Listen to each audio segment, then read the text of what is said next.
এই শোনো না, আমাদের অন্ধবিশ্বাস চ্যানেলটি যারা এখনো সাবস্ক্রাইব করেননি, প্লিজ সাবস্ক্রাইব করে দাও। আর অল্প কিছু সাবস্ক্রাইবার হলে 1 লক্ষ পরিবার হবে। সবাই প্লিজ সাবস্ক্রাইব এবং বেশি বেশি শেয়ার করে দাও প্লিজ। তালুকদারের ছোট ছেলে নিজের ডাইনিংয়ে দুটো যুবতী মেয়ে বন্দি করেছে। অন্ধকার জড়সড়ভাবে বসে আছে দুটো মেয়ে। পরনের কাপড়ের উপর জড়ে আছে দুটো ওড়না। ফুপে ফুপে কাঁদছে দুজন।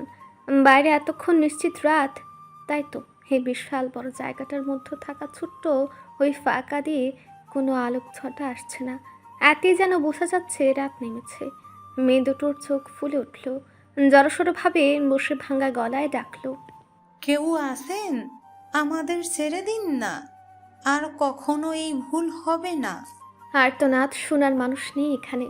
অথচ এই বিশাল ডাইংয়ের কারখানায় উঁচু লোহার গেটটা ধরে দাঁড়িয়ে আছে এক মধ্যবয়স্ক পুরুষ।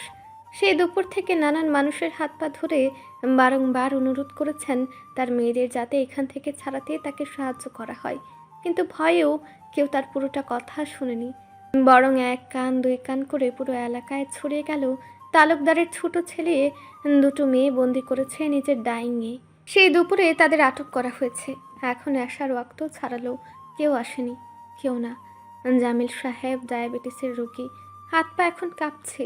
লোহার খাড়া খাড়া শিক ধরে আস্তে করে বসে পড়লেন এই রাস্তায়। বাজারের একদম মাঝখানে ডাইংয়ের কারখানাটা। সোজা তাকালেই তালুকদার বাড়ি। জামিল সাহেব ঢুক গিললেন। তালুকদার বাড়িতে সন্ধ্যার বাতিগুলো এমনভাবে ঝলমল করছে যেন বিয়ে বাড়ি। আচ্ছা, তার মেয়ে দুটোকে কি ছাড়া হবে না? খারাপ কিছু কি করেছে তারা ভেতরে? এই প্রশ্নগুলো যতবার মাথায় আসছে ততবারই শরীরটা ভেঙে আসছে তার। এই পর্যন্ত যে যেখানে যেতে বলেছে তিনি সেখানে গিয়েছিলেন মেয়েদের খোঁজে। অবশেষে জানতে পারলেন নিজের ডাইংয়ে আটকে রেখেছে তুহিন তালুকদার, যাদের ধরা হয়েছে আজ দুপুরে মাঝ রাস্তায়। চোখটা জামিলের ঝাপসা হয়ে আসতেই হয়েছে শোনা গেল। টনি নামক লম্বা দেখতে ছেলেটা ঝরঝরে গলায় বলে উঠল, চাচা, মেজো ভাই আসছে বাসায়, অফিসে চলেন, ওখানেই বিচার হবে। মেঝো ভাই মানে তৌসিফ তালুকদার? জামিলের শরীরটা ঝাড়া দিয়ে উঠল। তুহিনের নামে এখন পর্যন্ত ভালো কিছু তিনি শুনেননি। যতটা সুশ্রী তার চেহারা, ঠিক ততটাই কুৎসিত তার আচরণ। কিন্তু তৌসিফ কেমন হবে তিনি ঠাউর করতে পারছেন না। এলাকার বেচারগুলোই তৌসিফ আর তার বড় ভাই তুরাগ যথেষ্ট ভূমিকা রাখে, কিন্তু আজ তারা কতটা মানবে বোঝা মুশকিল। জামিল উঠে দাঁড়ালেন, টলমলে পায়ে টনির পিছু হাঁটা দিলেন। এই তো 2 মিনিটের রাস্তা। এই বাজারে অর্ধেকের বেশি জমি তালুকদারদের। ডাইং পেরিয়ে সোজা তালুকদার বাড়ির গেটে আসতেই দেখা গেল তা বন্ধ। পকেট গেটটা খোলা। জনসাধারণ চাইলেই ঢুকতে পারে না এখানে। 2-3 জন পাহারাদার সহ ড্রাইভার সব নিচে থাকে। তার একপাশে গ্যারেজ এবং একটা অফিস। মূলত বাড়িতে কোনো বিচার কার্য সারতে হলেই 3 ভাই এই অফিস কক্ষ ব্যবহার করেন। জামিল এই প্রথম এলেন তালুকদার বাড়ি। নিচে 40-50 জন পুরুষ উপস্থিত হবে তো। বিচার কি আর একা একা হয় নাকি? হঠাৎ পেছন থেকে শোনা গেল, ওই সর সর, ভাই আসছে, ভাই আসছে। সকলে জায়গা দিল। জামিল এখানে এসেছে মিনিট 20 হলো। রাজকীয় চেয়ারটায় হেঁটে এসে বসলো তৌসিফ তালুকদার। গাম্ভীর্যপূর্ণ মুখটায় তার চোয়াল ভর্তি চাপদারি, সাইজ মতো কাটা মোচ। যত্ন করে চুলগুলো আঁচড়েছে দেখেই বোঝা যাচ্ছে। ফর্সা মুখটায় সুন্দর দুটি চোখ, এ যেন এক রাজপুত্র। হ্যাঁ, তৌসিফ এই যুগের রাজারই পুত্র। 7 পুরুষ যাদের চেয়ারম্যান, তারা তো রাজপুত্রই বটে। শোনা গেল গম্ভীর কণ্ঠস্বর তৌসিফের। বড় ভাই কই?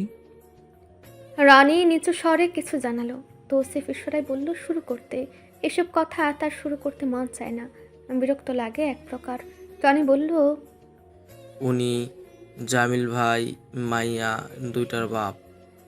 তৌসিফ যেন বিরক্ত হলো, বলল, মেয়ে দুটো কোথায়? তুইন ভাইয়ের ডাইনিংয়ে আছে। কখন থেকে? দুপুর থেকে। অপরাধ? এই দফায় টনি ঢুক গিলল। রানী বলল, মেয়ে দুইটা রাস্তায় নষ্টাফষ্টি করতেছিল ভাই, জামা কাপড়ের হাল নেই। তুইন ভাই তখন গাড়ি থেকে দেখেছে। প্রথমে আমাকে দিয়ে মেয়ে দুটাকে বলিয়েছিল যাতে বাসায় চলে যায় আর আমাদের এলাকায় এসব পরে না বের হয়। কিন্তু মেয়ে দুটো বেয়াদবি করেছে। পরে দুপুরেই দুপুরে এখানে আটকে রাখতে বলেছিল ভাই। তৌসিফ কিন্তু ঘটনা জানে, অথচ সে এমনভাবে মনোযোগ দিয়ে খুঁটে খুঁটে শুনল যেন এইমাত্র শুনছে। মূলত উপস্থিত 50-60 জন মানুষ সহ জামিলকে শোনালো তার মেয়ে দুটো কী করেছে। জামিল মাথা নিচু করে আছেন। তৌসিফ সাবলীলভাবে জিজ্ঞেস করে। কি করো তুমি? জামিল ছোট্ট করে উত্তর দেয়। অস্ট্রেলিয়ায় থাকি প্রফেসর। Very good. তো জামিল নাকি? জি।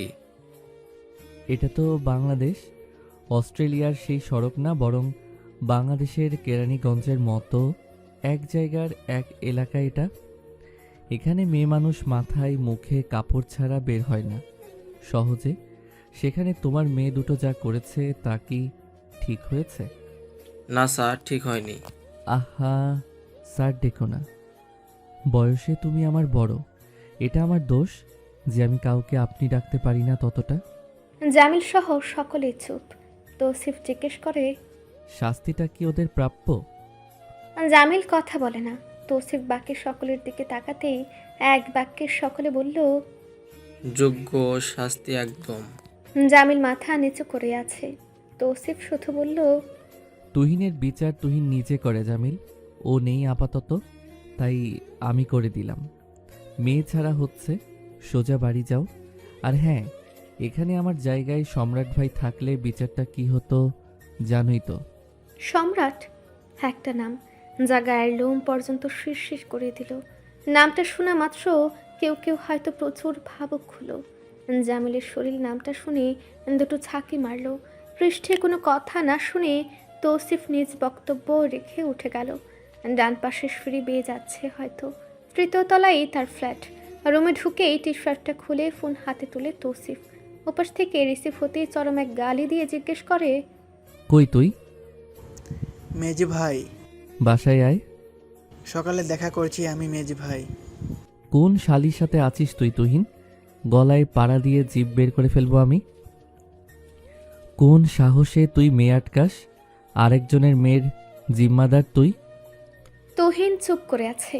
তৌসিফ রাগের চিরবির করে বলে, সকালে তোকে দেখছি আমি। ফোনটা সাইডে রেখে খালি গায়ে বারান্দায় গেল তৌসিফ। সামনেই পুকুর, নিজস্ব ঐতিহ্যবাহী পুকুর।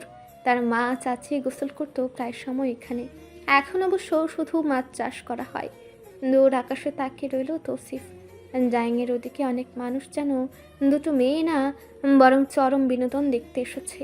রাগে নিচে থাকা দারোয়ানকে চিৎকার করে ডেকে বলল, রাস্তা খালি করাও এখনই, ফার্স্ট। দারোয়ান দুজনেই দৌড়ে গেলেন। আটকে রেখে তুহিন কোনো ক্ষতি না করলেও মেয়ে দুটো নিয়ে এই এলাকায় টিকা বুঝি জামিলের জন্য মুশকিলই বটে। তৌসিফ আকাশপানে তাকিয়ে হঠাৎ গান গাইল। बेकरार करके हमें यूं न जाइए, आपको हमारी कसम लौट आइए। গম্ভীর পুরুষ কণ্ঠে এই দুটো লাইন বুঝি নারী মন শীতল করে না? প্রচণ্ড আঘাতে বুঝি নরম হৃদয়টা ভেঙে পড়ে না?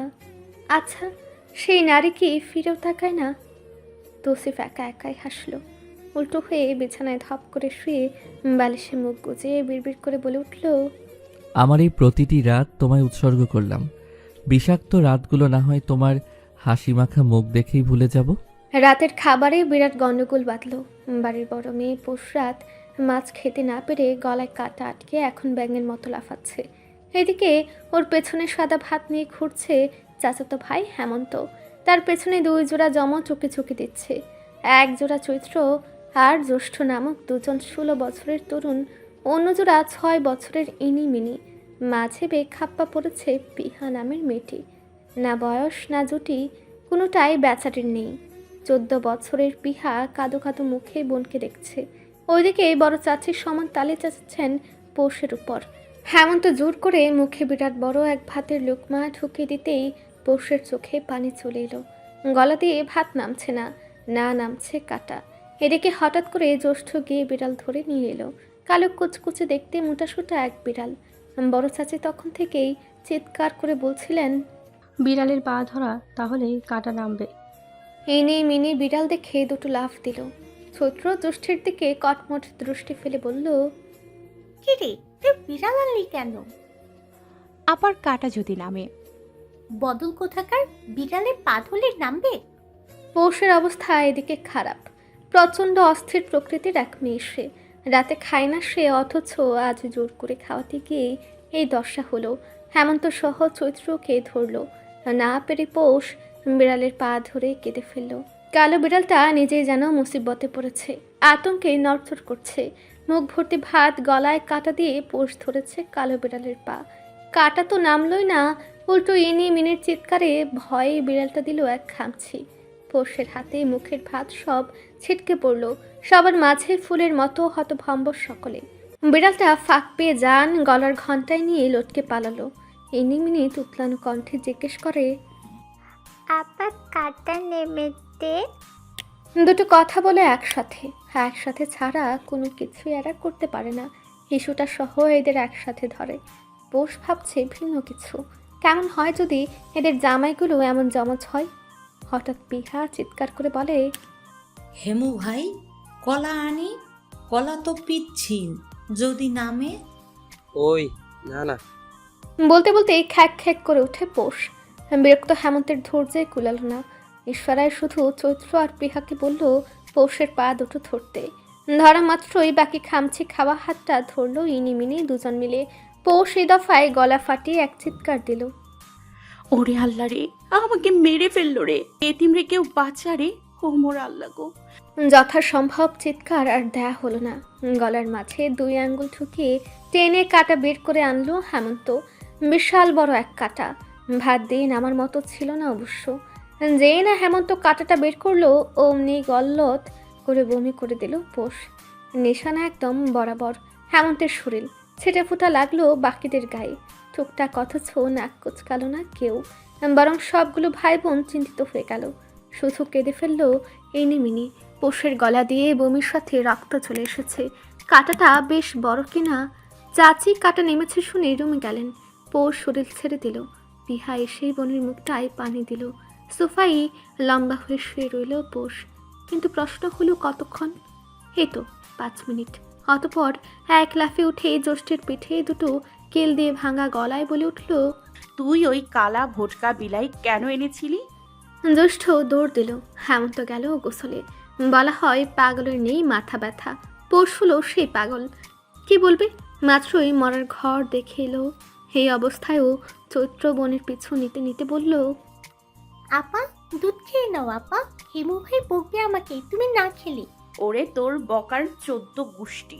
আমি পৌষ কিলাই, 1 বার 2 বার 3 বার বারবার কিলাই। ফুঁসে উঠে পৌষ বাইরে যেতে যেতে বলল, ওই ভোটকা বিলাই একবার শুধু পাই, লেঞ্চুরি ধরে এমন ধরানটি মারবো একটা যে বুঝে যাবে কাকে খামচি দিয়েছে। ওই বিড়ালই তো কাটা নামালো। ঘর থেকে চাচের গা জ্বালানোর কথায় পৌষ মুখ ভেঙে বলল, ঝড়ে বক মরে ফকিরের কেরামতি বাড়ে। নরম বিছানায় শরীর উল্টে শুয়ে আছে তুহিন। ফর্সা পিঠটার মাঝ বরাবর থাকা মেরুদণ্ডের দারুণ রেখা। চোখ এড়ায় না যেন। অর্ধ দৃশ্যমান মুখটায় থাকা সবটুকু মায়া দেখে এক পলক। চোখের পলকও ফেলা যায় না যেন। কত সুন্দর দেখতে পুরুষটি তার বর, বিয়ে করা বর। ইস, হিংসা হয় পলকের। বরদের এত সুন্দর হতে নেই। চোখ ফিরিয়ে আয়নায় তাকালো পলক। আয়নায় নিজেকে দেখে একটু অবাক হয়। গালটা কি ঝুলে যাচ্ছে? 2 হাতে ব্যস্ত ভঙ্গিতে চামড়ায় ম্যাসাজ করতে লাগলো। কোনোভাবেই নষ্ট হওয়া যাবে না এই মুখ। এই মুখের মায়া জড়িয়ে আছে একজন পুরুষ। তার মায়া কমতে দেওয়া যাবে না। বেশ খানিক সময় পর শান্ত হয় পলক। বুকে থাকা ওড়নাটা ফেলে দাঁড়িয়ে পড়ে। আয়নায় দেখে নিজেকে খুঁটে খুঁটে। খুঁটিনাটি সবটা দেখে সে নিজেই অবাক হচ্ছে। যথেষ্ট যত্নে রাখে সে নিজেকে। এই লাসময়ী দেহটা কাঁপছে আজও, ঠিক যেভাবে প্রথম দিন কেঁপেছিল তুহিনকে দেখে। চাপদাড়িওয়ালা সুন্দর এক পুরুষ। পলক অস্বীকার করতে পারবে না এই বাড়ির প্রতিটি পুরুষই সুন্দর। যাদের রক্তে ক্ষমতা, তেজ আর দাপট, তাদের সুন্দর হতেই হয়। এত সব গুণ দেখেই তো পলক পাগল হলো। প্রেমে ডুবে হাবুডুবু খেলো। আফসোস, ভীষণ আফসোস।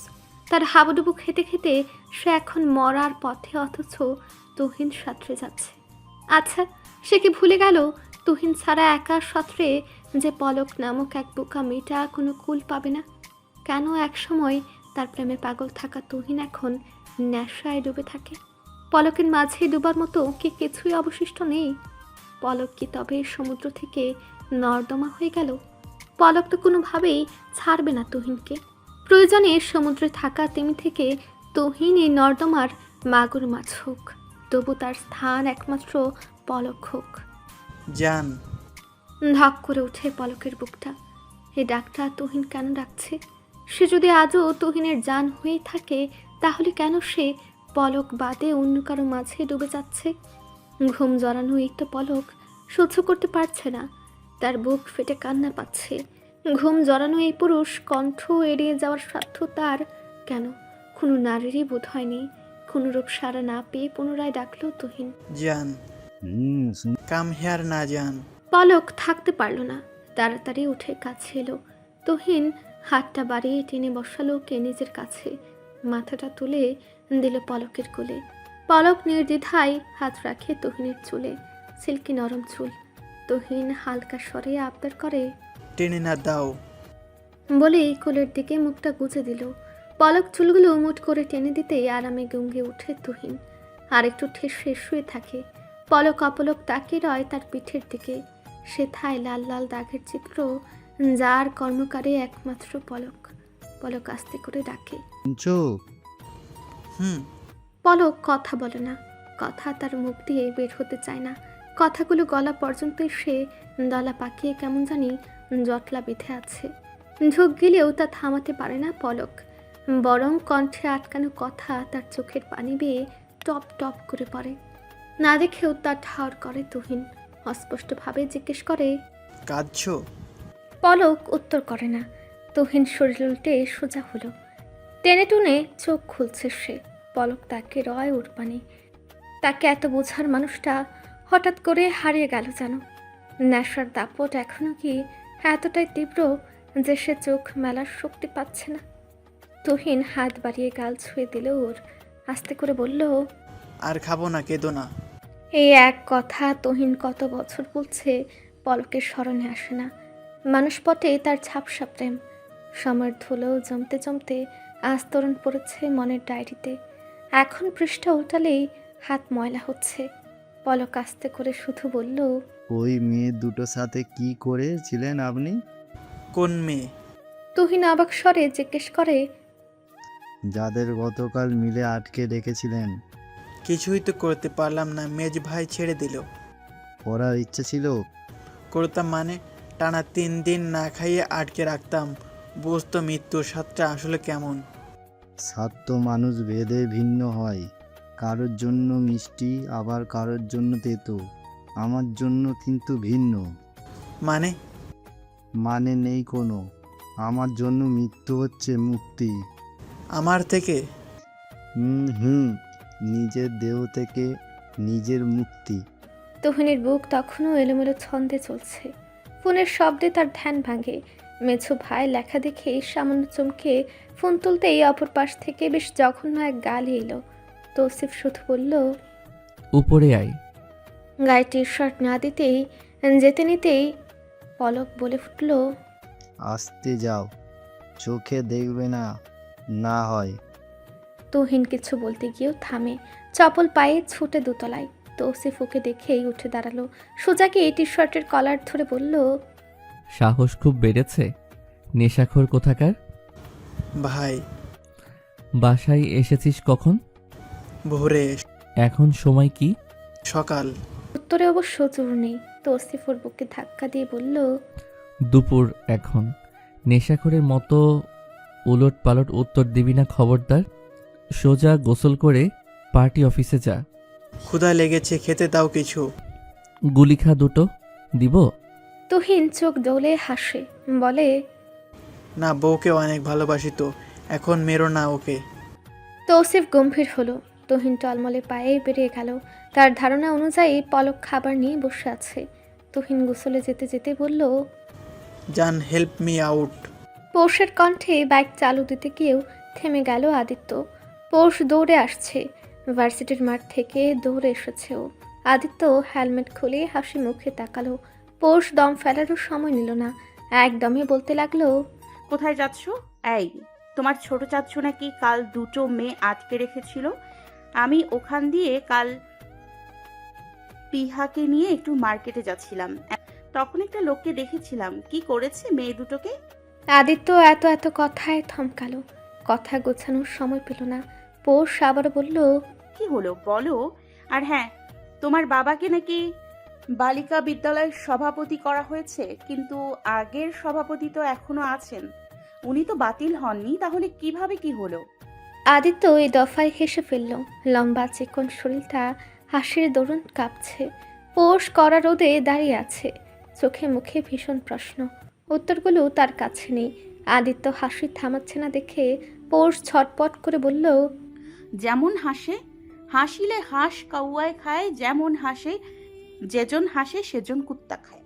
এহেন আবান্তর বানুয়াট প্রবাদ বাক্যে আদিত্যের মুখটায় থাকা হাসি উবে গেল। এক প্রকার থতমত খেয়ে বলল, এসব কোনো কথা? না তো, কথা না, এগুলো হলো কথার কথা। তুমি এবার তাড়াতাড়ি বলো। আসলে পুষি, ধুরু, পুষিকে আজ দুটো লাথি মারবো আমি।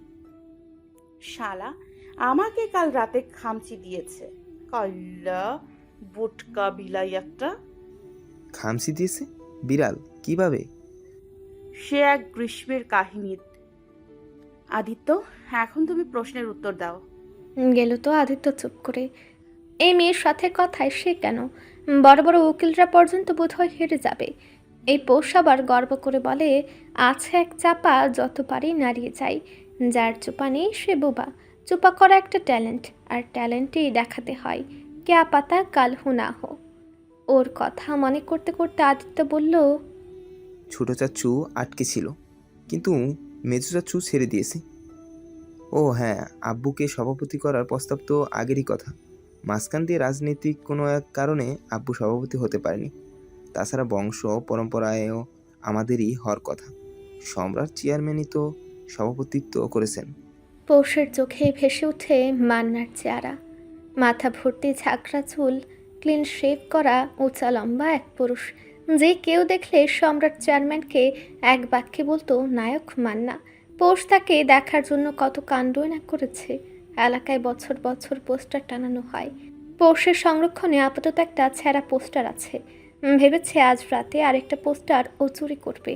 ওদের বাড়ির গেট বরাবর দোকানটার দেয়ালে লাগানো আছে সম্রাট চেয়ারম্যানের এক দারুণ ছবি। পৌষ আর চোখে রোজ দেখে। তার এক কাঁচা মনে যদি কখনো প্রেমের আওলা বাতাস লেগে থাকে, তার একমাত্র হকদার সম্রাট চেয়ারম্যান। পৌষ গুনগুন করে গাইল, আউলা প্রেমের বাউলা বাতাস লাগাও না গায়ে বন্ধু, লাগাইও না গায়ে। গাইতে গাইতে পৌষ হাঁটা ধরেছে অন্য পথে। আদিত্য পেছন থেকে ডাকতে লাগলো, পুষি শুনে যাও, বাসায় যাবে, আমি নামিয়ে দিয়ে যাই।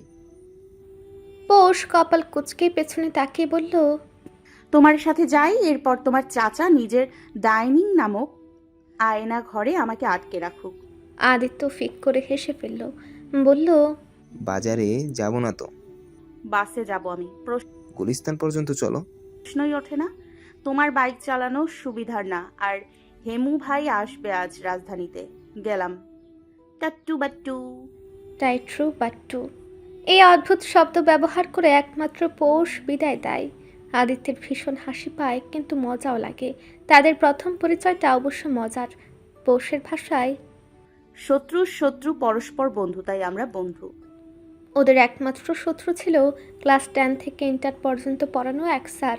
তিনি রোজ রোজ আদিত্যের বদনাম করত পৌষের কাছে, আর পৌষের বদনাম আদিত্যের কাছে। স্যারের মাধ্যমেই বই আদান প্রদান হতো দুজনের। একবার পৌষের বইতে এলোমেলো কিছু লেখা দেখে তা হাইলাইট দিয়ে দাগিয়ে দিয়েছিল আদিত্য। ব্যাস, কেলেঙ্কারি একখানা লাগিয়েছিল পৌষ। কথাগুলো ভাবতে ভাবতে বাইক চালু দিল আদিত্য। বাসায় মা আজ তাড়াতাড়ি যেতে বলেছে। বাসে উঠে মেজাজ চরম খারাপ হলেও আজ মহিলা সিট ভর্তি পুরুষ। পৌষ খিটমিট করে ডেকে উঠল, আন্টি আপনারা একটু চেপে বসুন, 4 জনের সিট, আপনারা তো 3 জন, আমিও বসবো। লোক তিনটা তাদের আন্টি ডাকায় হা করে তাকিয়ে রইতেই পৌষ পুনরায় বলল, মোটা আন্টি আপনি একটু চাপ দিন সাইডে। মোটা দেখতে টাক লোকটা চমকালো। কয়েকজন খ্যাক খ্যাক করে হাসছেন। পৌষ তাদের দিকে ফিরে কটমট করে বলল, হাসছেন কেন? এই গরমে হাঁস খেয়ে এসছেন? মহিলা সিটে বসা লোক তিনটা বুঝতে পারছে না মেয়েটা তার পক্ষে। পৌষ তাকাতে দেখলো কাচুমাচু করে তিনজন নামলো সেখান থেকে। পৌষ সহ বাকি কয়েকজন মেয়েও ওখানে বসলো। পৌষ বুঝলো সাময়িক সময়ের জন্য নারী হলেও আন্টি ডাক তাদের পুরুষত্বে লেগেছে, তাই বোধ হয় উঠে গেল। ব্যাগ থেকে ফোন বের করে হেমন্ত ফোন দিল। কিটমিট করে বলল, মাজারের সামনে দাঁড়াও হেমু ভাই, আমি কাকরাইল আছি। হেমন্তের সাথে ঘুরঘুর করে মোটে 3টা জামা কিনলো পৌষ। হেমন্ত বিরক্ত হয়ে বলল, নিউ মার্কেট যাবি? এই গরমে মরতে যাব? তাহলে বাসায় চল, তোকে আনা ভুল হয়েছে। পৌষ মুখ ঝামটা দিয়ে সামনে হাঁটছে। তার কেনাকাটা ইদানিং হেমন্তই করে দেয়। ছোটবেলায় কে দিত ওর মনে পড়ে না। বাবা বোধ হয় দিত, নাকি মা দিত। পৌষের স্মৃতিশক্তি তার ঠাউর করতে পারে না। রিক্সা থেকে নামতেই কপাল কুঁচকে তাকালো পৌষ। জিজ্ঞেস করলো, এখানে আবার কার মরা গাড়া হচ্ছে? রাস্তা আটকে রাখে হুদাই, অসহ্য লাগে একদম। হেমন্ত রিক্সা ভাড়া দিচ্ছে তখন। বাজারে নামতে হয়েছে তাদের। কোনো কারণ ছাড়াই রাস্তা বন্ধ। কারণ অবশ্য জানা গেল তালুকদার বাড়িতে প্রতিমন্ত্রী আসছে। সেই সুবাদে জ্যাম এড়াতে রাস্তা বন্ধ। পৌষ রাগে গজগজ করতে করতে সামনে হাঁটছে। ঠিক তখনই পেছন থেকে একটা সাদা গাড়ি ওকে সামান্য টক্কর দিয়ে যেতেই বোরকায় পেঁচিয়ে ধপ করে পড়ল পৌষ। 2 আনার ব্যথা পেল কিনা সন্দেহ, তবে চিৎকার দিল 1000 টাকার। অবশ্য একটুর জন্য কাটার তারে পড়েনি। ড্রাইভার গাড়ি থামিয়েছে ততক্ষণে। হেমন্ত দৌড়ে আসতে আসতে গাড়ি থেকে রোদ চশমা চোখে নেমে দাঁড়িয়েছে স্বয়ং তৌসিফ তালুকদার। এদিকে মাটিতে বসে সমান তালে চেঁচাচ্ছে পৌষ। চোখ কই থাকে? হ্যাঁ, গাড়ি চালায় নাকি রিক্সা? জান নিতে চেয়েছিল আমার। কেন রে ভাই, আমি কি গরু? গরু হলেই মারতে হবে? আমার হাড্ডি গুড্ডিতে জং লেগে গেল রে। ও হেমু ভাই, তুমি কই? পৌষ দেখল না ওর দিকে রোদ চশমার আড়ালে অদ্ভুত এক দৃষ্টিতে তাকিয়েছিল এক যৌবনপুরা পুরুষ, যার চোখের কালো কুচকুচে মনিতে ততক্ষণে আটকেছে এক মাটিতে বসে আহাজারি করা কন্যা। হেমন্ত দৌড়ে এসে পৌষকে তোলা মাত্রই পৌষ হাত পা ছাড়ল। নিজে নিজে এগিয়ে এসে ফ্রন্ট সিটের কাছে টুক্কা দিল। অথচ ওর পেছনে তৌসিফ দাঁড়িয়ে। ড্রাইভার কাজ নামাতেই পৌষ 2 পাটি দাঁত বের করে বলল, গাড়ি কার? ও এই বাড়ি। ও শুনুন, ক্ষতিপূরণ 5000 টাকা দিন ঝটপট। পাশের সিট থেকে রনি বলে উঠল, ক্ষতি কি হয়েছে? জান বেঁচেছে আমার। কাল জানের ছটকা দিব। 2.5 কেজি বালুশাই বিলাবো মসজিদের সামনে। খেয়ে দোয়া দেবে সবাই। সৎকা আবার কি? গম্ভীর কণ্ঠে পেছন থেকে শোনা গেল। সাতকা। পৌষ ঘুরে তাকে দেখার আগেই তৌসিফ বাকিটুকু রাস্তা হেঁটে বাড়িতে ঢুকলো। হেমন্তের সাথে অবশ্য হাত মিলিয়ে গেল, যা পৌষের চক্ষুর আড়ালে। আল্লাহ জানে এর মা একে কী খেয়ে ফয়দা করেছিল, জ্বালিয়ে মারলো আমাকে। শয়তান হয়েছে একটা, বাপ ছিল একটা জাহাবাজ, মেয়ে হয়েছে তার বরটা। বড় চাচের প্রতিটা কথা পৌষের কানে এলো। জাহাবাজ শব্দটার অর্থ নিশ্চিত চাচি ঠিক মতো জানে না। জানলে পৌষের বাবাকে জাহাবাজ সম্বোধন করতো না। চাচি হয়তো ভেবেছে জাহাবাজ মানে খারাপ কিছু, কিন্তু এটা জানে না জাহাবাজ মানে সাহসী, দুঃসাহসী। চাচির মুখে নিজের বাবাকে নিয়ে পৌষ ভালো কিছু কখনো শোনেনি, শোনার জন্য বসেও থাকে না। কিন্তু তবু চাচি বলে, তার মুখ চলে বেশি। চাচি মানুষকে কথা বলতে বা শোনাতে পছন্দ করে। পৌষকে কোনো কারণ ছাড়াই তার ততটা পছন্দ না হয়তো। আজকে সবটুকু গালির হকদার একজন হিমু ভাই। আর যদি না পৌষকে নিয়ে মার্কেটে যেত, তাহলে এই গালিগুলো পৌষের শুনতে হতো না। চাচি টের পেতেই মুখ থেকে একের পর এক কবিতা শোনাচ্ছেন। সেই কবিতা শুনে পৌষ আবৃত্তি করছে।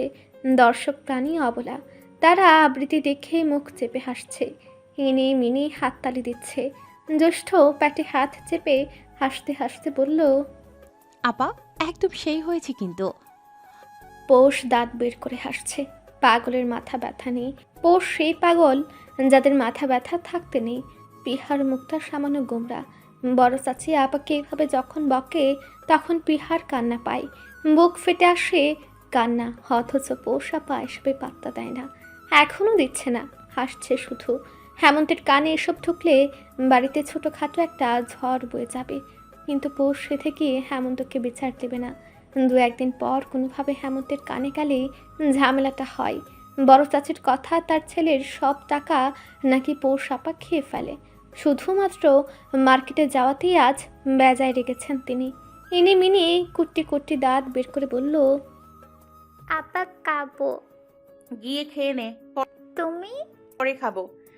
চৈত্র একটু গলা ছেড়ে বলল, এখনই চলো, খাবে আপা? জানিস না রাতে খেতে পারি না, আমার ক্ষুধা বাড়ে রাত 12টার পর, কারণ আমি রাক্ষস। দেখিস না বড় চাচি রাক্ষসী ডাকে। পৌষ হাসছে হেলে দুলে। এনে মিনিও না বুঝে হাসছে, শুধু মুখটা ছোট করে রেখেছে বাকি 3 ভাই বোন। ওরা জানে পৌষ আপাকে এখন খাওয়ানো যাবে না। হেমন্ত বাদে এই সময় ওকে ধমকে খাওয়াবে এই সাহস কারণেই। ছোট চাচি ততক্ষণে ওদের ডাকতে এসেছে। এনে মিনি ছোট হলেও ওদের চলাফেরা বড় বড় ভাই বোনদের সাথে। মাকে দেখেও যেন দেখে না। ছোট চাচি ওদের টানতে টানতে বললেন, খিচুড়ি ঠান্ডা হচ্ছে, চল। আপার তাতে তাবো। তোর আপা খাবে ভূতের সাথে। আমরাও ভূতের তাতে তাবো মাম। ছোট চাচি ভরকে গেলেন। মেয়ে দুটো বিচ্ছু, মায়ের সাথে খাতির ততটা নেই। ছোট চাচি অসহায় চোখে পৌষের দিকে তাকিয়ে বলল, এনে দেই, একটু খাইয়ে দে ওদের, তোর ছোট চাচার শরীরটা খারাপ। বিনিময়ে কি দেবে? ছোট চাচি হেসে ফেললেন, বললেন, তুই যে বড় ভাবি শখের কাপের সেট থেকে গুনে গুনে 2টো ভেঙেছিস, তা বলবো না। পৌষ চোখ কোচকে তাকালো, বলল, ভয় পায় নাকি? পৌষরাত হক পৌষ, আমার নাম শুনলেই 4 এলাকা কাঁপে। সম্রাট চেয়ারম্যানের হবু বউ আমি মনে মনে। একবার শুধু ব্যাটাকে পাই, দেখবে তখন পৌষরাতকে। ছোট চাচি পাত্তাই দিলেন না, শুধু যেতে যেতে বললেন, তার ছেড়া একটা। ইনি মিনিকে খাওয়ানোর কথা থাকলেও ব্যাপারটা তা ঘটল না। বড় বলে করে খিচুড়ি এলো পৌষের কুঠিরে। পৌষ বলে হাত দিয়ে বসেছে, তাকে ঘিরে বসেছে 4 জন। খিচুড়ির সাথে মুরগির গোস্ত মেখে গোল গোল লাড্ডু বানাচ্ছে পৌষ। ছোটগুলো ইনি মিনিট আর বড়গুলো খাবে পিহা সহ চৈত্র আর জ্যৈষ্ঠ। পৌষ ওদের খাওয়ালে এভাবে খাওয়ায়। প্রতিটা লাড্ডুর নাম থাকে, একটা বাবার নামে, একটা মায়ের নামে, একটা হেমন্তের নামে ইত্যাদি। মিনির মুখে একটা দিয়ে পৌষ বলল, এটা পাশের বাড়ির সীমা আন্টির বদ ছেলে নিহালের নাম। মিনি তাকে চিনে, তাই খেলো। জ্যৈষ্ঠ বলল, আমাকে সম্রাট চেয়ারম্যানের নামে একটা দাও আপা। মারবো একটা চটকনা, গাল হবে তোর ঘটকখানা। সাহস কত আমার হবু জামাইয়ের নামে খেতে চায়? কতখানা কি আপা, ওদেরকে মারলে? পৌষ মুখে রহস্যময় হেসে প্রত্যুত্তরে বলল, ঘটক হলো একমাত্র ব্যক্তি যাকে বেশিরভাগ মানুষই পিটাতে চায়। এই যেমন আমাদের বড় চাচা এখনো বিড়বিড় করে ঘটককে খোঁজে। সেই ঘটক নাকি বলেছিল কন্যা মিষ্টভাষী, অথচ বড় চাচি তেতোভাষী। চাচা ঘটককে পেলেই জোটাবে। চৈত্র হেসে উঠল, বলল, তাড়াতাড়ি খা, তোদের হবু দুলাভাইয়ের পোস্ট লাগানো হয়েছে দোকানের সামনে, চুরি করব। হঠাৎ বোল থেকে একটা লাড্ডু টুপ করে নিয়ে মুখে পড়ল হেমন্ত। পৌষ একটু চমকালো, মুখটা হাসি হাসি। হেমন্ত এখান থেকেই গলা ছেড়ে ডাকলো, ছোট চাচি আরেকটু খিচুড়ি দিয়ে যান। পৌষ খুশি হলেও মনে একটা ভয়। এই হেমন্ত এখন লাথি উষ্ঠা দিয়ে হলেও পৌষকে খাওয়াবে, অথচ সে জানে এভাবে জোর করে খাওয়ালে ঘুমের মধ্যে পৌষ বমি করে ফেলে, যাও খুব একটা টেরও পায় না। ইনি মিনি ততক্ষণে হেমন্তের ঘাড়ে ঝুলেছে। ছোট চাচি ঘুমাতে ডাকতেই তারা অসম্মতি জানালো। আজ রাতে মজা হবে, দুলাভাইয়ের পোস্টার চুরি করা হবে। বড় একটা দায়িত্ব কিনা, এই দলে কি পেলে বলো? ছেড়ে দাও, আমাদের কাছে এসো। দল শক্ত হলেও সাথে তোমরা ভালো থাকলে। প্রতিমন্ত্রী এই এলাকার, এক সময় মুচি ছিলেন। অবশ্য জুতা সে সেলাই করতো না, জুতা সেলাই করতো তার বাবা। সেই হিসেবে সে মুচির ছেলে। জয়নাল নামটা নিজেই বোধহয় রেখেছে। সংসদে বসে এই লোক, অথচ গায়ে থাকতো আগে ময়লা পোশাক। মূর্খের হাতে ক্ষমতা যাবে এটা তো আগে বলা, এখন তা দেখা যাচ্ছে চোখে। রাজনীতি মানে রাজার নীতি হলেও এখন তা ফকিরের কারামতি। তুরাগ যথেষ্ট শান্তভাবে বসা। জয়নাল নিজে ফোন করে আসতে চেয়েছেন, তারা মানা করেনি। আসতে চাইছে আসুক, এসব সাপের মাথা ব্যাঙের মাথা বহুত দেখেছে জীবনে। যাদের সাহস ছিল তাদের পায়ে হাত দিয়ে কথা বলবে, আজ তারা গায়ে হাত দিয়ে কথা বলছে। ভাগ্যের উত্থান পতন একে বলে। তৌসিফ চুপচাপ খাচ্ছে। ওকে দেখে বোঝার কায়দা নেই যে এখানে গুরুত্বপূর্ণ কোনো আলোচনা হচ্ছে।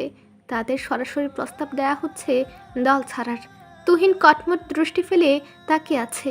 এই ছেলের ধৈর্য নেই, একদমই নেই। চোখ দুটো সামান্য লাল, বোঝাই যাচ্ছে ও অঘটন ঘটাবে। তুরাগ গলা খাকারি দিয়ে বলল, সামনে নির্বাচন, এখন এত কাজবাজ রেখে এসব বলছেন? জয়নাল দাঁত খোঁচালো, পানি গিলে বলল, তোমাদের ভালোর জন্যই বলা। সম্রাট ভাইকে সম্মান করি, তার আপন চাচাতো ভাই তোমরা। চাইলেই তো তোমাদের ফেলে দিতে পারি না। সম্রাট ভাই আমাকে ভালো চিনতেন। এতক্ষণে মুখ খুলল তৌসিফ। শুধু দুটো লাইন বলল সে, এবারে নির্বাচনে আমার এলাকা থেকে আপনার দল জিতিয়ে দিব। আমি নিজ থেকে দায়িত্ব নিলাম। তুহিন তুরাগ অবাক চোখে তাকিয়ে রইল, কিন্তু তারা জানে তৌসিফ গভীর জলের মাছ। ও এত সহজে এমন কথা বলবে না। সেই হিসেবে দুই ভাই চুপ আছে। জয়নাল এখনো প্রস্তাবে খুশিতে গদগদ হলো, তবু বলে উঠল, দল ছাড়বে না। বললাম না আপনার দলই জিতবে আমার এলাকা থেকে। কত লাগবে? তালুকদারদের কুকুর মনে হয়। সম্রাট ভাইকে টাকা সাধার সাহস দেখাতেন। একই রক্ত কিন্তু তালুকদারের। জয়নালের মুখের হাসি উবে গেল। সম্রাট নামটা শুনলে গা কেমন ঠান্ডা হয়ে আসে, ভয়ে বুক ধড়ফড় করে। কিন্তু তবু তিনি সহ বহু নেতা সম্রাটের নাম জপে দিনে রাতে। মনে হয় এ যেন কেরানীগঞ্জের এক হিটলার, যার আদেশে এলাকার জনগণ নদীতে ঝাঁপ দিবে। জয়নাল সামান্য কেসে বলল, পোলাপানদের জন্য কি চাও? কুকুরের বাচ্চা যেমন কুকুর হয়, ঠিক তেমন বাঘের বাচ্চা হয় বাঘ। কুকুরকে হাড় দেখালে লেজ নাড়বে, কিন্তু বাঘকে গোস্তের টুকরো দেখালেও নড়াতে যাবে, যতক্ষণ না বাঘ নিচ থেকে গা ঝাড়া দিবে। জয়নাল তৌসিফের কথা শুনে একেবারে চুপ করে গেল। সে ভেবেছিল কমপক্ষে কোটি টাকা দাবি করবে তৌসিফ। জয়নাল সালাম দিয়ে টাকাটা দিয়ে যেত, কিন্তু তৌসিফ কিছুই নিবে না, নিজের টাকায় এত কাজ করবে। জয়নাল খুশি হলো, তুহিনকে বলল, তুমি দলে আসলে, কিন্তু এই পর্যন্ত একটা মিটিং মিছিলে গেলে না তুহিন। সবাই বুঝেছে তোমার ব্যাপারটা। বোঝো আবার। ওইলের দল করতে আমি তুহিন বসে আছি। এই মেজু ভাই বলেছে না জিতিয়ে দিবে, তাহলে এত কথা কিসের? গলার রোদ ধরে টেনে টান দিব বলে দিলাম। জয়নালের ঘাম ছুটে গেল। তৌসিফ চুপ। ধমক দিলেন তুরাগ, তুহিন সাবধানে। জয়নাল পানি পান করলো। তাকেই তালুকদার বাড়িতে গুম করে ফেললেও কেউ কিছু করতে পারবে না। তার মতো হাজার খানিক জয়নাল পকেটে করে ঘুরে তালুকদাররা। তৌসিফ শুধু শেষে বলল, আজ তাহলে আসুন প্রতিমন্ত্রী সাহেব। জয়নাল মাথা নাড়ল। তিন ভাই গাড়ি পর্যন্ত তুলে দিল তাকে। তুহিন ওখান থেকে সোজা বাড়ির উদ্দেশ্যে বের হতে নিল, কিন্তু খপ করে ধরে ফেলল তৌসিফ। কলার ধরে টানতে টানতে বলল, তোকে আজ দাফন করব আমি, চল। মেজু ভাই সরি বড় ভাই কিছু বলেন। তুহিন দেখেও দেখল না, পেছনে পেছনে গেল। ধাক্কা দিয়ে মেঝেতে ফেলল তৌসিফ তুহিনকে। গায়ে চড়ে গালে দুটো ঘষে দিয়ে জিজ্ঞেস করলো, আরেকটা দিব? এমনভাবে বলছে যেন আদর করে বলছে আর একটু করব। পাশে থু ফেলে তুহিন, সামান্য লাল দেখা যাচ্ছে তাতে। টেনে তুলতেই তুরাগ পানি দিল। বয়সে এত বড় তিনটি পুরুষ তখন গায়ে গা লাগিয়ে শুয়ে বসে আছে। তৌসিফ গলা ছেড়ে ডাকলো, রনি। দৌড়ে উপস্থিত হয় রনি। তৌসিফ ইশারা করতেই রনি চলে গেল। একটা ড্রিঙ্কের বোতল বের করে তৌসিফ শুধু বলল, দুইজন পানি মিশিয়ে একটু করে খাও। তুই আজ যদি বাড়ি যাস, তোকে জানে মারতে দুবার ভাববো না আমি। তুহিন মাথা নাড়ে, কথা বলে না। তৌসিফ নিজে বরফের টুকরো লাগিয়ে দিল ছোট ভাইয়ের গালে। তুহিন মাথা রাখে মেজু ভাইয়ের কাঁধে, আস্তে করে বলল, আমার কথা মনে আছে মেজু ভাই? তৌসিফের গায়ে কাঁটা দিয়ে উঠল। মায়ের হাত, মায়ের চুল, মায়ের মুখ তার চোখে ফুটলেই কেমন জানি লাগে। মনে হয় আম্মু আছে। এই তো মিরপুর গেলেই তাকে বোধহয় পাওয়া যাবে।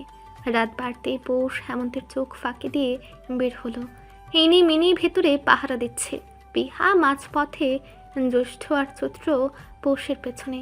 পৌষ গিয়ে উঠল ট্রেনের স্ল্যাপের উপর। হলদেটে মাখন রঙা আলোয় পরিপূর্ণ পুরুষটাকে দেখে তার নারী সুলভ বুকটা কেঁপে ওঠে। একই চোখ, একই মুখ, সেই একই বাঁশের রঙের শার্ট, গায়ে দেওয়া ছবি, মাথায় ঝাঁকড়া চুল, মান্নার মতো দৃষ্টি। পৌষ হাত বোলালো তাতে। লজ্জা সংকোচ কেমন ঝাপটে ধরে তাকে। তার জীবনে শুধুমাত্র এই পুরুষটাকে নিয়ে সামান্য কটু কথা পৌষ শুনতে পারে না। তার শরীরে তখন রক্ত টকবক করে। আস্তে ধীরে টেনে টেনে পোস্টার তুলছে পৌষ, পাছে যদি ছিঁড়ে যায়। যখন শেষ পর্যায়ে পৌষ পোস্টার হাতে নামবে, তখন হঠাৎ এক ভারী পুরুষ কণ্ঠ শোনা গেল। এই, এখানে কি করছো বাচ্চারা? পৌষের চঞ্চলা মন চিরবির করে উঠল। ওর হাত তখনও পোস্টারে। নিশুতি রাত, থমথমে এক পরিবেশ। পৌষের হাতের তালু ঘেমে উঠতেই ওর মন চাইলেও গাড়িতে থাকা মানুষটার মাথা ফাটিয়ে দিতে। ঘামা হাতের স্পর্শে পোস্টার যদি নষ্ট হয়, পৌষ এ গাড়ির কাজ ফাটাবে। তা অলিখিতভাবে চুক্তি করল মনে মনে। গাড়ি থেকে টুটু শব্দ আসছে। পৌষ তখনও পেছনে ঘুরল না। চৈত্র সামান্য গলা ছেড়ে কিছু বলতে চাইল, কিন্তু তার আগেই গাড়িতে থাকা তৌসিফ বলে উঠল, পোস্টার তুলছো কেন? এলাকার নেতা হিসেবে সম্রাট চেয়ারম্যানকে পছন্দ হয়নি? গমগমে তীক্ষ্ণ ধারালো এক পুরুষ কণ্ঠ পৌষের দেহে ঝংকার তুলল। সম্রাটকে অপছন্দ করে এমন মানুষ পাওয়া যাবে এই গোটা এলাকায়? যে পিচ ঢালা রাস্তায় আজ গাড়িগুলো চলছে, সে রাস্তা ছিল মাটির। শাখা রোডগুলো তো সম্রাট চেয়ারম্যানই পাকা করেছে। জ্যৈষ্ঠ মিনমিন করে বলল, আমরা আসলে এই বাড়িরই বাচ্চা। আসলে আমরা মিথ্যা একমাত্র পৌষ বাদে ফটাফট কেউ বলতে পারে না। তৌসিফ গাড়ি থেকে বের হতে হতে বলল, হেমন্তের ভাই বোন তোমরা? পৌষ শুধু বুঝল গাড়ির দরজা খুলছে। ও আস্তে করে মাথার ঘুমটা টানলো আর একটু, শুধু বলল, 1 2 3। তৌসিফকে চমকে তিন ভাই বোন এক দৌড়ে বাড়ি পৌঁছালো। তারা খালি হাতে যায়নি, হাতে করে পোস্টার নিয়ে গিয়েছে। সাময়িক সময়ের জন্য তবদা খেয়ে গেল তৌসিফ। তবে নিজেকে সামলে রনিকে জিজ্ঞেস করলো, ওরা পোস্টার তোলার কারণ বুঝলাম না, তুমি বুঝলে? রনি যথাসম্ভব ভেবেচিন্তে ঋণাত্মক মাথা নাড়ে, বলে, না বস, বুঝলাম না তো। আপনি বললে বাড়িতে ঢুকে ওদের জিজ্ঞেস করে আসি। এই রাতে একজনের বাড়িতে ঢুকে পোস্টার তোলার কারণ জিজ্ঞেস করবে? তুহিনের আশেপাশে থেকে এই দশা হচ্ছে তোমাদের? তৌসিফ খানিকটা সময় তাকিয়ে রইল পুরাতন দুতলা বাড়িটার দিকে। ঠোঁটের সামান্য রহস্য লুকিয়ে কিছুটা। তার ছেলের সাথে তাকালো আকাশপানে। আজ চাঁদটা সুন্দর দেখাচ্ছে, অথচ কোনো তারা নেই। গাড়িতে ওঠা মাত্রই তৌসিফ বলল, কাল হেমন্তকে বলবে আমি ডেকেছি। জি বস। রনি গাড়ি চালাতে মনোযোগ দিল। তারা যাচ্ছে এখন ফরিদের বাড়িতে। এবার নির্বাচনে জয়নালকে যদি কেউ হারাতে পারে, তা হলো ফরিদ। তৌসিফের তার সাথে গুরুত্বপূর্ণ একটা কাজ আছে, যদিও তার এক ডাকে ফরিদ নিজে ল্যাজ নেড়ে হাজির হবে তার বাড়ি। গাড়ি ঢুকলো বিশাল গেট দিয়ে। বাইরে রাত হলেও বাড়ির ভেতরে ঝলমলে আলো। ফরিদ জানে তৌসিফ আসবে, তাই বাড়িতে জমকালো আয়োজন। তৌসিফকে দেখে এগিয়ে এসে করমর্দন করলো দুজন। সোফায় বসা মাত্রই ফরিদ হাঁক ছেড়ে ডাকলো, মিষ্টি ড্রিঙ্ক সার্ভ করো ফার্স্ট। তৌসিফ পায়ের ওপর পা তুলে আরাম করে বসেছে। মিষ্টি নামের উঠতি বয়সের যুবতী এক মেয়ে ওদের সামনে ড্রিঙ্কস বানালো। তৌসিফ এক পলক দেখে চোখ সরালো তার থেকে। ফরিদের দিকে তাকাতেই দেখলো তার চোখে মুখে এক ইঙ্গিতপূর্ণ হাসি। এর বিনিময়ে তৌসিফও হাসলো, মুখে বলল, কথা পার্সোনাল। ফরিদ বুঝলো রানী বাদে আর কেউ রইল না এখানে। মিষ্টি নামক মেয়েটা কোমর দুলে দুলে উঠে হেঁটে গেল। তৌসিফ নিজের কপালে 2 আঙ্গুল বুলিয়ে বলল, এত আয়োজনের দরকার ছিল না। বস, মানুষ আসবে, আয়োজন না করলে হয় নাকি? তৌসিফ ড্রিঙ্ক হাতে তুলল, সরাসরি বলল, এবারে নির্বাচন থেকে পিছু হটো। ফরিদ অবাক চোখে তাকালো, হতপর হেসে ফেলল। তার চোখে মুখে খুশির ঝিলিক। এক ঢুকে ড্রিঙ্কটুকু গলায় ঢেলে বলল, বস, লড়ছেন নাকি? হাই সৌভাগ্য আমার। জয়নালকে জেতাবো। কি? ফরিদের দেহ কেঁপে উঠল। বয়স তার 40 ছাড়িয়েছে, 4 বছর হলো। চোখে তার অভিজ্ঞতার শেষ নেই। সে জানে তৌসিফ ফাঁকা কথা বলে না, নিশ্চিত এখানে কারণ আছে। শুধু বলল, সম্রাট ভাইয়ের হাতে রাজনৈতিক হাত খড়ি আমার। আপনি তার আপন চাচাতো ভাই, আপনি বলা মানে সম্রাট ভাই বলা। শুধু বলবো আপনি এবার দাঁড়ালে ভালো হতো। সময় হোক। আর কত বস? তৌসিফ জলজল করা চোখে ভাবল কিছু। সময় ঘনিয়ে আসছে নাকি যাচ্ছে তা বোঝা মুশকিল, তবে দেহে প্রাণ থাকলে তৌসিফ এবার নিজেও খেলা দেখাবে, একটু বেশি দেখাবে। রনিকে ডাক দিতেই ও হাতে সাবানের দুটো কেস নিয়ে ভেতরে ঢুকলো। সেন্টার টেবিলে রাখা মাত্রই ফরিদ বলল, এসবের দরকার ছিল। ফরিদকে থামিয়েই কথা সম্পূর্ণ করলো তৌসিফ। উঠে দাঁড়িয়ে বলল, মিষ্টি মুখ করো তাহলে, দেখা হবে অফিসে, এসো। ফরিদ মাথা নাড়ল। তৌসিফ চলে যেতেই সাবানের কেস দুটো খুলল। চোখ দুটোই তখন ঝলকানি খেলে গেল। সোফায় গা এলিয়ে শুয়ে গলা ঝেড়ে ডাকল, মিষ্টি। মিষ্টি দ্রুত কদম ফেলে এলো। যতটা হাসি মুখে এসেছিল ততটাই উদাস হলো সে। এখানে থাকা সুদর্শন সেই পুরুষটি কোথায়? আহত দৃষ্টি ফেলে তাকালো ফরিদের পানে। আজও তাহলে এই বুড়োর মনোরঞ্জনই করতে হবে তাকে। পলক চোখের উপর হাত দিয়ে শুয়েছিল। রাতে এত তাড়াতাড়ি তুহিন ফিরে না, আগের মতো। তাই অপেক্ষা নামক মিষ্টি সময়টা কাটাতে পারে না পলক। আধ ঘুমে থাকা পলককে চুপচাপ দেখছে তুহিন।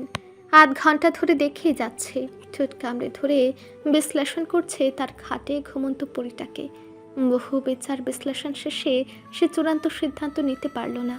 পরনে থাকা টি শার্ট খুলে ছুঁড়ে মারল কোথাও। খাটে উঠে বসে হাত রাখল ঘুমন্ত পলকের প্যাটে। একটা পুরুষ হাত প্যাটে বিচরণ করছে ভাবতেই গা ঝাড়া দিয়ে ওঠে পলক। ওর ভীতু দৃষ্টি দেখে তুহিন হাসল। পলক ঢুক গেলে শুকনো গলায়, মারাত্মক সুন্দর দেখাচ্ছে তুহিনকে। রাত কি তবে শেষ দিকে? ভোর কি হতে চলল? তুহিন তো আজকাল রাতে ফিরে না। তার টলতে থাকা দেহ নিয়ে দলের কিছু ছেলে পেলে তাকে ফ্ল্যাটে ঢুকে যায় ভোরের আগ মুহূর্তে। পলক এই নেশায় ডুবে থাকা তুহিনকে ভয় পায়, ভীষণ ভয় পায়। কথা বলতেও তার কণ্ঠে জড়তা সৃষ্টি হয়।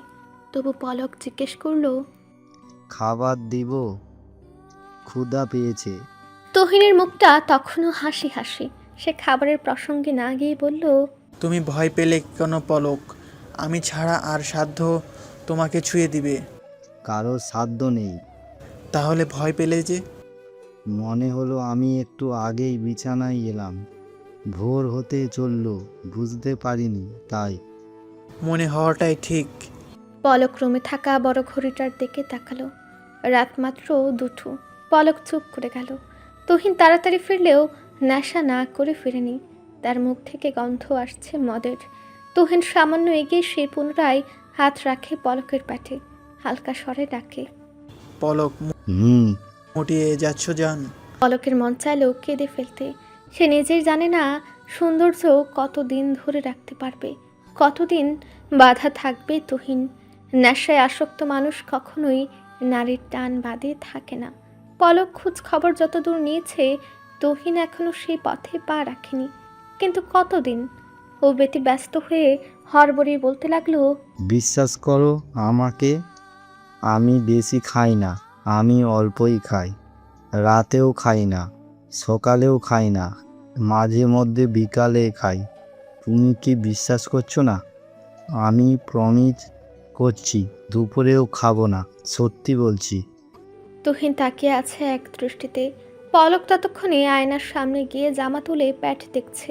মেয়েটার চোখে মুখে আতঙ্কের ছাপ। তুহিন বুঝেও যেন বুঝল না। গা এলিয়ে বিছানায় শুয়ে পড়ল। খানিক সময় যেতেই বলল, বিছানায় এসো পলক। পলক দৌড়ে এলো। ও হাঁপাচ্ছে। ওর হাত ধরে এক টানে নিজের উপর ফেলে চোখের দিকে তাকিয়ে তুহিন বলল, কলিকে মেরেছো কেন পলক? শরীরটা কেঁপে ওঠে পলকের। তুহিন পাল্টে নিজের উপর থেকে বিছানায় ফেলল পলককে। চোখের উপর চুমু খেয়ে বলল, বলো জান। আহা আমি। তুমি? পলক কথা বলতে পারে না। কাজের মেয়েটাকে আজ সে মেরেছে। বাড়ির মশা মারার ব্যাট আছে, সেই ব্যাট দিয়েই পলক মেরেছে। তুহিন পলকের হাত টেনে নিজের কাছে আনলো। অজস্র চুমু খেলো তাতে। পলক স্বামীর বুকে মুখ গুজে নিজেকে লুকিয়ে ফেলল। আচ্ছা, সত্যি তো, পলক কেন মারলো কলিকে? সকাল হতেই ফ্ল্যাটে ডাক্তার আনালো তুহিন। কুড়ির বয়স হবে, তারও কি 14 হবে। ডাক্তার ওকে দেখে বলল, জ্বর তো বেশি। ওষুধপত্র যা লাগে দিয়ে যাও। ডাক্তার সব লিখে বলে দিলেন বড় কাজের মহিলাটাকে। তুহিন শুধু কলিকে বলল, ওষুধ ঠিক মতো খাবি। কলি ভাঙা গলায় ডেকে বলল, মামা আমি বাড়ি যাই। না। বলেই তুহিন চলে গেল রুমে। খাটে তখনও ঘুমাচ্ছে তার পরি। গত রাতে পরিটাকে খুব কষ্ট দিয়েছে তুহিন। পলকের মাথায় হাত বোলাচ্ছে তুহিন, কপালে চুমু দিয়ে ডেকে বলল, উঠো জান, কোথা পেয়েছে আমার। সকাল সকাল বড় চাচির মুখে তিক্ত কথা শুনে ঘুম ভেঙেছে পৌষের। আজ হেমন্তর জন্য মেয়ে দেখতে যাওয়া হবে। হেমন্তকে দিয়ে পৌষকে বাড়িতে রাখার প্রস্তাব অনেকেই বলেছে, কিন্তু কোনোভাবেই এটা সম্ভব না। এদের চাচাতো ভাই বোনগুলোর সম্পর্ক আপনের মতো, চাইলেও কোনোভাবেই কোনো কিছু সম্ভব নয়। বড় চাচা একবার অবশ্য চেয়েছিলেন, যদিও পৌষকে তার পছন্দ না, কিন্তু এই বিষয়ে হেমন্তের কানে যাওয়ার সঙ্গে সঙ্গেই ধামাচাপা পড়েছিল। পৌষ বা অন্য কারো কান অবধি যেতে দেওয়া হয়নি। বাড়ির প্রস্তুতি চলছে। পৌষ ব্যাগ কাঁধে তুলে ভার্সিটি যেতে বের হচ্ছিল। এমন সময় পিছু ডাকলো হেমন্ত। 200 টাকা হাতে দিয়ে বলল, তাড়াতাড়ি বাড়ি ফিরবি আজ। কেন? মেয়ে দেখতে যাচ্ছি। আমি যাব না। চটখানা খেতে না চাইলে চুপচাপ বাড়ি ফিরবি। পৌষ মুখ ভাঙালো। বের হওয়ার আগে পেছন থেকে ইনিমিনির চুল টেনে কাঁদিয়ে দিয়ে গেল। ছোট চাচি বেশ খানিকটা সময় লাগিয়ে থামালেন নদীর। বড় চাচা হেমন্তের দিকে তাকিয়ে বললেন, হ্যাঁ আব্বু, তৌসিফ ভাই ডেকেছে। বড় চাচি দৌড়ে আসলেন কথা শুনতে, কিন্তু ততক্ষণে চুপ করে গেল হেমন্ত। চৈত্র চুপে চুপে হেমন্তের কানে বলল, আপা আজ খাইনি সকালে, মিথ্যা বলেছে তোমাকে যে খেয়েছে। আমি অনেক বলেছি তবুও খাইনি। মা কিছু বলেছে আবারও? জানি না তো। হেমন্ত কপাল কুঁচকে তাকালো। মায়ের কথা ততটা কানে তোলে না পৌষ। তাহলে এমন কি হলো যে মনটা খারাপ? পৌষের মন খারাপ হলে বাড়ির ইট পাথরও যেন টের পায়। পৌষ শান্ত মানে হক বাড়ি ঠান্ডা। পৌষ চুপ মানে বাকি 5 বিচ্ছু চুপ। ওদের মধ্যেও তারহীন এক সংযোগ আছে, যার দরুন আজ সকালে হক বাড়ি ঠান্ডা। খেতে খেতে ছোট চাচা জিজ্ঞেস করলেন, বাড়িঘর আজ এত ঠান্ডা কেন? ইনিমিনি বাবার দিকে তাকিয়ে চুপ করে রইল। তাদের খাওয়ানো গেল না। ছোট চাচি ক্লান্ত হলেন, স্বামীর দিকে তাকিয়ে বললেন, পৌষটা ওদের খাইয়ে যাবে না, কথা শুনে না এরা আমার। ছোট চাচাও চেষ্টা করলেন কিন্তু পারলেন না। দুজন তখন কুই কুই করে কাঁদছে। হেমন্ত উঠে দুটোকে কুলে তুলল। চোখ মুখ মুছে সত্য মিথ্যা মিশিয়ে নানান কথা বলল। চৈত্র ততক্ষণে ওদের মুখে নাস্তা দিল। হেমন্ত উঠে যেতে যেতে সবার উদ্দেশ্যে শুধু বলল, পোষ যদি কারো উপর বেশি হয়ে যায় তাহলে আমাকে সরাসরি বলবে, ওর ব্যবস্থা আমি করে ফেলবো। বাবা মানে এমন এতিম রাখতে সমস্যা হতেই পারে যে কারো। হোস্টেলে পাঠিয়ে দিবে আমি। যার সমস্যা সে শুধু আমাকে বলবে। যদিও তাদের বাপের বাড়ি না হলেও এটা পোষের বাপের বাড়ি 100 বার। সেজু চাচি চুপ করে আছেন। সেজু চাচা স্ত্রীর দিকে তাকিয়ে বললেন, তুমি কিছু বলছো পৌষকে? রাত বিরাতে ছেলেদের সাথে নকশা করতে বাইরে যায় আপনার ভাতিজি, সেটাই বলেছি। উপস্থিত সকলেই তখন থম ধরেছিল। হেমন্ত শুধু বলল, কার সাথে করে সেই নকশা চাচি? আমার সাথে? সি সি সি সি, কি বলছিস তুই? তাহলে কে, জ্যৈষ্ঠ নাকি চৈত্র? হেমন্ত। বাবার ধমকে হেমন্ত রাগের স্বরে বলল, ধমকটা নিজের ভাইয়ের বউকে দাও আব্বু। আমি আর জ্যৈষ্ঠ চৈত্র বাদে কারো সাথে রাতে ছাদে বা রাস্তায় যায় পৌষ? কার সাথে যায় জিজ্ঞেস করো। শেষের দুটো লাইন সে ধমকে বলল। কেঁপে উঠল সেজু চাচি। হেমন্ত তার দিকে তাকিয়ে শুধু বলল, আমার মুখ খুলবে না চাচি, ভালো কিছু বের হবে না মুখ দিয়ে। সেজু চাচির মুখ ছুটো হলো। বাড়িতে একমাত্র তারই প্রেমের বিয়ে ছিল। আদিত্য বাইক স্টার্ট দেবে এমন সময় তৌসিফ ডাক দিল উপর থেকে। আদিত্য উপরে তাকিয়ে বলল, চাচু কিছু বলবে? ফিরবে কখন? দুপুর হবে, কিছু বলবে? আমার সাথে দেখা করো রাতে। মাথা নাড়ে আদিত্য। ও চলে যেতে এই কাজের মেয়ে মিনু এসে বলল, মামা নিচে কি কেউ এসেছে দেখা করতে? হেমন্ত নাম। কফিটা দিয়ে যা। মিনু চলে গেল। তৌসিফ পায়ে চপ্পল দিয়ে কফি হাতে নিচে নামলো। হেমন্ত উঠে সালাম দিতেই তৌসিফ বসতে বলল। হেমন্ত শুধু বলল, কোনো কাজ আছে ভাই? যেই দায়িত্ব দিয়েছি কতটুকু পূরণ করছো হেমন্ত? চেষ্টা করছি। খেয়াল রেখো। তৌসিফ আরও কথা বলল হেমন্তের সাথে। তখনই একটা ফোন এলো হেমন্তের ফোনে। একটা কণ্ঠ অস্থির হয়ে বলল, পুষ্কর অ্যাক্সিডেন্ট হয়েছে হেমন্ত ভাই। কুটুর মুটুর করে চোখ দুটো পাকাচ্ছে পোষ। মনে আপাতত শান্তি নেই তার। একটু আগে হাতের কোনোই ছুলেছে, তার সাথে পায়ে ব্যথা পেয়েছে। ব্যথায় মুখটা সামাল দেওয়া যাচ্ছে না। হেমন্তকে দেখে নার্স একটু স্বস্তির শ্বাস ছাড়ল। এমন পাগলাটে রোগী সামলানো দায়। হেমন্ত ছুটতে ছুটতে এসেছে পৌষের ভার্সিটি। ফোনটা করেছিল আদিত্য। পৌষ হেমন্তকে দেখা মাত্রই দ্বিগুণ হারে চেঁচাচ্ছে, গলা উঁচিয়ে বলছে, প্রতি সেমিস্টারে 1500 টাকা অতিরিক্ত দেই চিকিৎসা খাতের জন্য, অথচ এখানে এদের অমুক নেই তমুক নেই। কেন নেই? 1500 টাকা কি করে এরা চিকিৎসা কেন ঠিকভাবে পাবো না? হুদা না পা খাইয়া আমাকে বলে ঘুমাতে। কেন রে বোন, আমি কেন ঘুমাবো? টাকা দিয়ে পড়ি না আমি, নাকি চারা দিয়ে পড়ি? হ্যাঁ, রোজ রোজ আসি এখানে, ঘোরার জায়গা এটা? হেমন্ত এসেই বোনের কপালে হাত দিয়ে দেখল, কপালে তার দুশ্চিন্তার ছাপ। পৌষ ভাইকে দেখে একগাল হেসে বলল, তুমি এভাবে ঘামছো কেন হেমু ভাই? তুই আমাকে বাঁচাতে দিবি না পোষ? না, দিব না। 2 দিন পর বউ আসবে তোমার, তখন তো আর পাত্তা দেবে না। হেমন্ত বিরক্ত চোখে তাকিয়ে প্রশ্ন করল, তোর গায়ে কি ব্যথা লাগে না? ব্যথা লাগলে তো অন্তত মুখটা থেমে থাকতো। পৌষের যেন হঠাৎই মনে পড়ল ওর গায়ে ব্যথা, তার মধ্যে যথাযথ চিকিৎসা সে পায়নি। অধিকার পৌষ হাড়ে হাড়ে বুঝে নিতে জানে। হেমন্তের হাত ধরে উঠে বসে বলল, স্যাভলন দিয়ে 2 ডলা দিয়ে বড় বড় গজ বেঁধেছে হাতে পায়ে। ঔষধ নাকি বাইরে থেকে কিনে খাবো। কেন খাবো আমি কিনে? এখানে টাকা দিই না। চটকনা মারবো একটা, মুখ বন্ধ রাখ। মারো না, না করেছে কে? আজ এদের একদিন তো আমার যত দিন লাগে। আদিত্য ততক্ষণে ভেতরে ঢুকেছে, হাতে জালি ব্যাগ ভর্তি মেডিসিন। পৌষ প্রশ্নাত্মক দৃষ্টি ছুড়ে বলল, এখান থেকে দিল নাকি তুমি কিনে আনলে? আদিত্য থতমত খেল, কথা গুছিয়ে উত্তর দিল, থেকেই দিয়েছে পুষি। রাখো তোমার কুত্তা বিলাইয়ের ডাক। উশি পুষি ডাকবে না। সেজো চাচির কানে গেল, এলাকায় বলবে তোমার সাথে ভেগে গিয়েছি আমি। হেমন্ত এক গাঁটটা মারল পৌষের মাথায়। পৌষ মাথা ডলে বলল, জোর যার মূল্য তার। দেখলে কিভাবে এদের পেট থেকে ওষুধ বের করলাম? আদিত্য ঢুক গেলে, এখান থেকে শুধু সাময়িক চিকিৎসা দেয়া হয়। এই কথা পৌষকে বললে আদিত্যের নামেই মুখে মুখে কবর খনন করবে এ মেয়ে। বড় বিপজ্জনক কিনা? হেমন্ত আদিত্যের দিকে তাকিয়ে প্রশ্ন করল, কিভাবে হলো এসব? ও রিক্সায় আসেনি আজ? আমাকে জিজ্ঞেস করো হেমু ভাই। থাপ্পড় খেতে না চাইলে মুখে চাবিহীনা তালা লাগা পোষ। পৌষ মুখে লাগাম দিতেই আদিত্য জানালো, আসলে এখান দিয়ে মিছিল যাচ্ছিল। পুষি রিক্সা থেকে নেমে ওদের মাঝখান দিয়ে আসতে নেওয়ার সময় ভিড়ে ধাক্কা লেগেছে কারোর সাথে। তখন ও ছিটকে গিয়ে পড়ে যায় রাস্তায় তখন একটা প্রাইভেট গাড়ি ছিল, ওটার সাথে ধাক্কা লেগেছে। মুখের কথা কেড়ে পৌষ বলে উঠল, একটু ভুল আছে কথায় হেমু ভাই। আমি মাঝখান দিয়ে ঢুকিনি, ওরা ভাগ হয়েছিল। অনেকখানি জায়গা ফাঁকা ছিল মাঝে। হেমন্তকে চিন্তিত দেখালো। এটা কি নিছক বা বিচ্ছিন্ন কোনো ঘটনা, নাকি কোনো এক পরিকল্পনা? পৌষকে নিয়ে হেমন্ত বেরিয়ে যেতেই আদিত্য থাকলো না। মেঝো চাচ্ছু আজ দেখা করতে বলেছিল তাকে।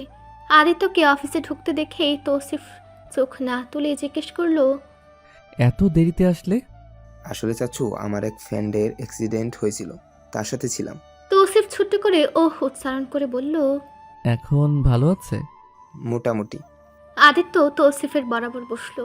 তার বাপ চাচাদের মুখের আদলে যথেষ্ট মিল। তার মধ্যে সব চাইতে সুন্দর বোধ হয় মেঝো চাচ্ছু। তৌসিফ হাতের ফাইলটা রনিকে দিয়ে বলল, টনিকে পাঠাও, এগুলো সব যাতে সোজা ফরিদকে পাঠিয়ে দেয়। ও এবার নমিনেশন তুলবে না। জি ভাই। রনি চলে যেতে আদিত্য অবাক হয়ে গেল। অবাক কণ্ঠে প্রশ্ন করলো, উপজেলা চেয়ারম্যান তাহলে কে হবে এবার চাচ্ছু? বিপরীত দল। কি? জয়নাল এলো তো সেদিন, তখনই তোমার আব্বু আর ছোট চাচ্চুর সামনে কথা দিলাম আমি, তার দলকে এবার জিতিয়ে দিব আমি নিজ দায়িত্বে। আদিত্য থতমত খেয়ে বসে আছে। তৌসিফ সামান্য কপাল কুঁচকে বলল, এত চিন্তার কিছু নেই আদি। তুমি দাঁড়ালে বুট সব তোমার, একথা সবাই জানে চাচ্ছু।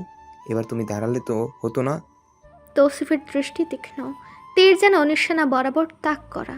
শুধু বলল, তুমি আমার পরবর্তী প্রজন্ম আদি, তাই প্রায় সময় তোমাকে দলের বিভিন্ন কার্যক্রমে অংশ নিতে বলি আমি। ধীরে ধীরে পাকা হও, সময় আছে এখনো। জয়নাল আঙ্কেল কাকে দাঁড় করাবে উপজেলা চেয়ারম্যান হিসেবে? উমাইরকে। ও, বর্তমান উপজেলা চেয়ারম্যানই উমার শিকদার। এর মানে সেই থাকবে।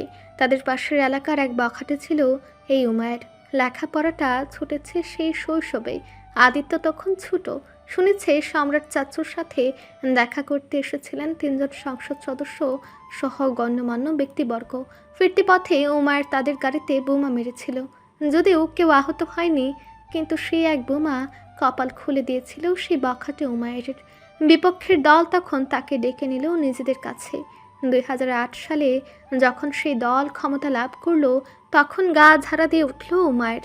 সেবার যখন একসাথে 3 নেতাকে খুনের দায়ে তাকে জেলে দেওয়া হয়েছিল, তারপর খালাস পেতে সরাসরি তাকে উপজেলা চেয়ারম্যান করা হলো। ভোট কেন্দ্র তখন পুরোটা দখল। এক নামে উমার শিকদার তখন চেয়ারম্যান পদ প্রাপ্ত হলো। সেই সাথে দাপটে তালুকদার বাড়ি কিছুটা থিতিয়ে গেল। সম্রাট নামক দাপটটা অবশ্য কমল না, বরং হয়তো দিন দিন শুধু বাড়ল। অথচ পুরো তালুকদার বিপরীত দল। নাম, ডাক, দাপট কোনোটাতেই তারা পিছিয়ে নেই। আজও এক নামে এলাকায় চেয়ারম্যান বাড়ি মানেই তালুকদার বাড়ি।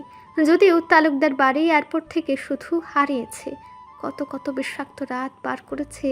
কিছুটা ধ্বংসের তো তখন সবে মাত্র সূচনা লেখা হচ্ছিল, অথচ পুরো রচনা জুড়ে ছাপ ফেলে গিয়েছিল এই তালুকদাররা।